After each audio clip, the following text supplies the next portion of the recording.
Hi, friends. Welcome back to Strong as You Think.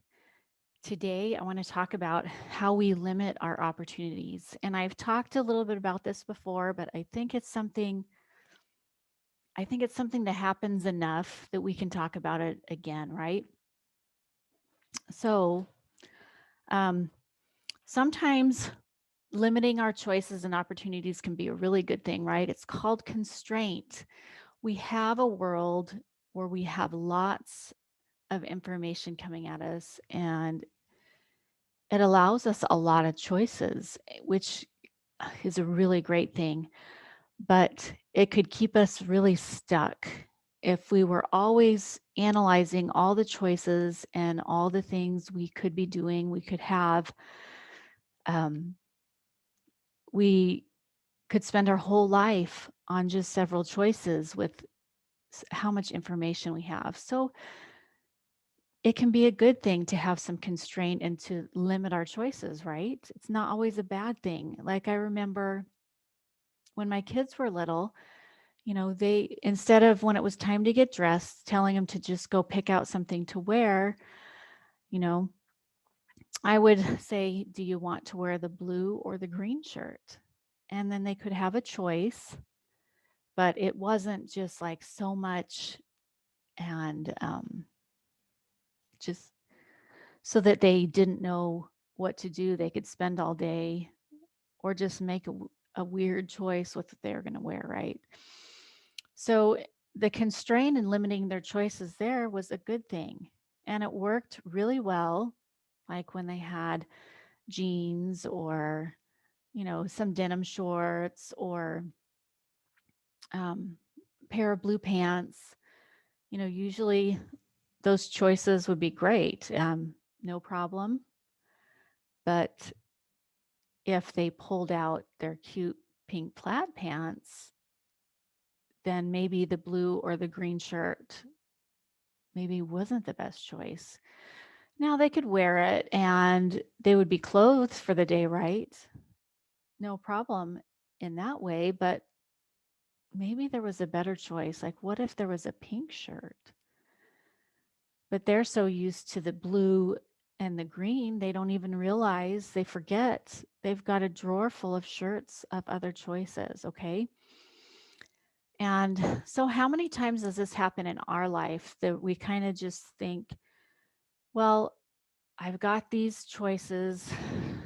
Hmm, I'm used to that. Those are what I'm used to. That's what I know, but it's not really working out for me the best that I think.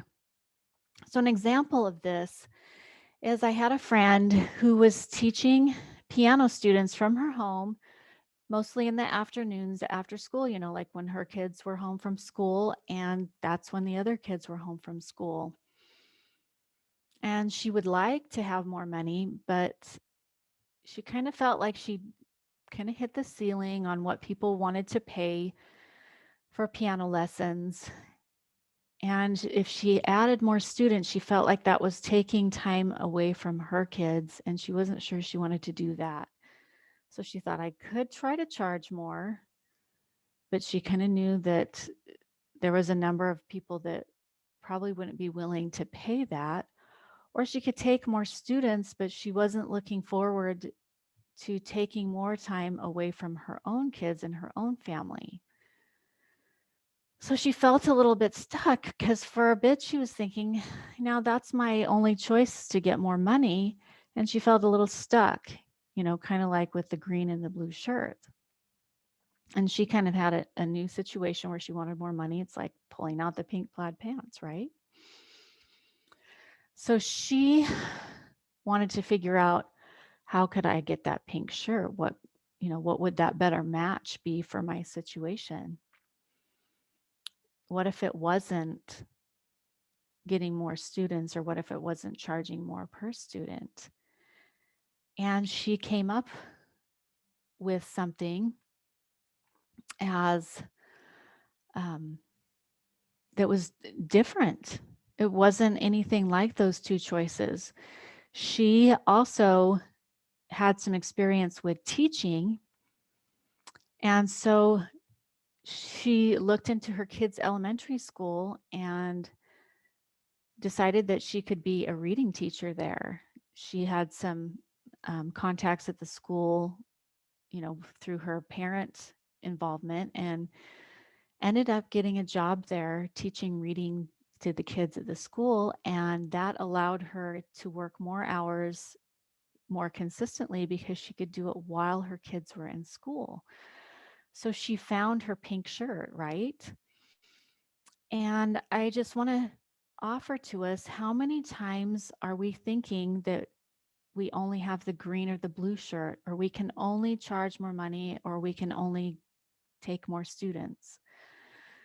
That when we are feeling a little stuck, I want to offer that let's give our brain a chance to just think of more ideas that might be outside of the box.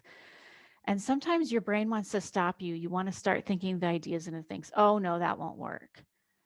I want to let you just try and just get out all the ideas, even if they sound totally undoable, even if they sound crazy.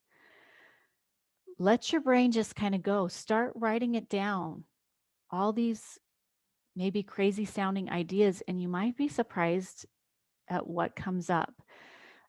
A lot of them probably will be crazy. You probably won't do them, but you might look at one that maybe looked a little crazy at first and think,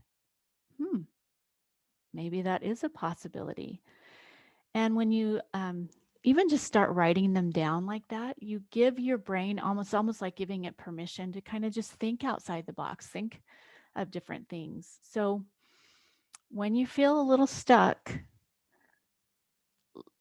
I want to offer that there's probably some more options out there that you just hadn't considered, that just weren't in the normal, maybe accepted choices that you're used to. So just let your brain go a little crazy, and you might be surprised at what you come up with. So thanks for joining me, and we'll see you next time. Bye.